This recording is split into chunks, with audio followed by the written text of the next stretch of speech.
اس وقت وہاں ظالم اور جابر کنانی لوگ آباد تھے، لہذا اللہ نے حکم دیا کہ ان جابر لوگوں سے جنگ کرو اور انہیں وہاں سے نکال باہر کر دو۔ اللہ نے موسیٰ علیہ السلام کے ساتھ فتح کا وعدہ کیا تھا۔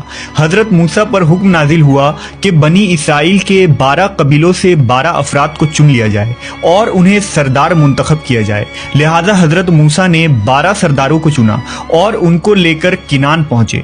آپ علیہ السلام نے ان سرداروں کو شام کی طرف بھیجا کہ وہاں جا کر ان ظالم حاکموں کی خبر لیں اور انہیں دعوت حق پہنچائے کہ یہ مقدس زمین ہمیں عطا کی گئی ہے، سو اب تم لوگ ہماری اطاعت کرو۔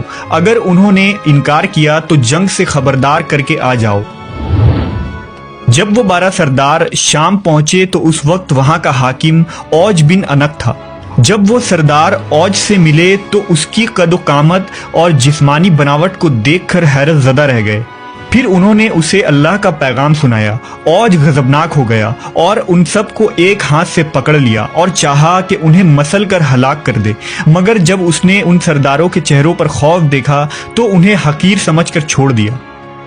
جب وہ سردار اپنی قوم میں واپس آئے تو حضرت موسیٰ علیہ السلام سے وہاں کا حال بیان کیا اور یہ بھی بتایا کہ وہاں کے پھل بھی بہت بڑے بڑے ہیں، انار کا صرف ایک دانہ ایک آدمی کا پیٹ بھرنے کے لیے کافی ہے۔ اس پر حضرت موسیٰ علیہ السلام نے ان تمام سرداروں سے کہا کہ تم قوم کے پاس ملک شام کی خوبیاں بیان کرنا اور دشمن کی طاقت و قوت بیان نہ کرنا، لیکن پیغمبر خدا کے اس حکم پر صرف 2 افراد یعنی حضرت یوشع بن نون اور کالود بن قدادہ ہی قائم رہ سکے۔ باقی تمام سرداروں نے ملک شام میں بسنے والے افراد کی طاقت و قوت کا حال قوم بنی اسرائیل کو سنا دیا، جس پر بنی اسرائیل نے چاہا کہ وہ جہاد میں نہ جائیں۔ حضرت موسیٰ علیہ السلام نے انہیں سمجھایا کہ اے لوگو، تم مت گھبراؤ کہ میرے ساتھ اللہ نے وعدہ نصرت فرمایا ہے کہ میں تمہیں ان کافروں پر فتح دوں گا۔ دوسری طرف بنی اسرائیل نے حضرت موسیٰ سے کہا، اے موسیٰ، وہاں بے شک ایک زبردست قوم ہے، ہم وہاں ہرگز نہیں جائیں گے یہاں تک کہ وہ وہاں سے نکل جائیں۔ یوشع بن نون اور کالود بن قدادہ نے بھی اپنی قوم کو ترغیب دی کہ وہ اللہ پر یقین رکھیں اور حملہ کریں۔ اس پر وہ کہنے لگے کہ اے موسیٰ، تو اور تیرا رب دونوں جا کر ان سے لڑو، ہم تو یہیں بیٹھے رہیں گے۔ پس اللہ نے قوم بنی اسرائیل کی اس نافرمانی کے سبب 40 سال تک ملک شام کی سرزمین ان پر حرام کر دی اور یہ قوم جنگلوں میں پھرتی رہی۔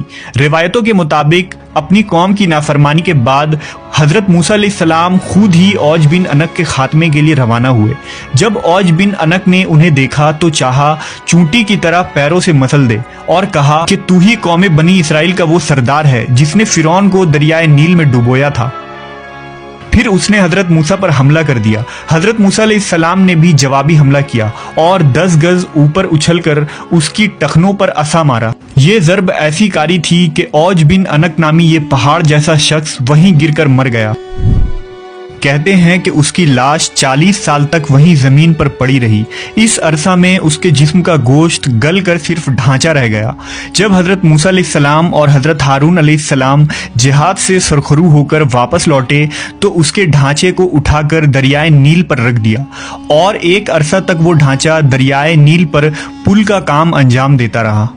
مخلوق خواہ کتنی بھی شرکس اور قد آور ہو، جب اللہ کی پکڑ ہوتی ہے تو اس کی طاقت و قوت ریت کے مانند ڈھیر ہو کر رہ جاتی ہے اور یہ بعد میں آنے والے لوگوں کے لیے نشان عبرت بن جاتی ہے۔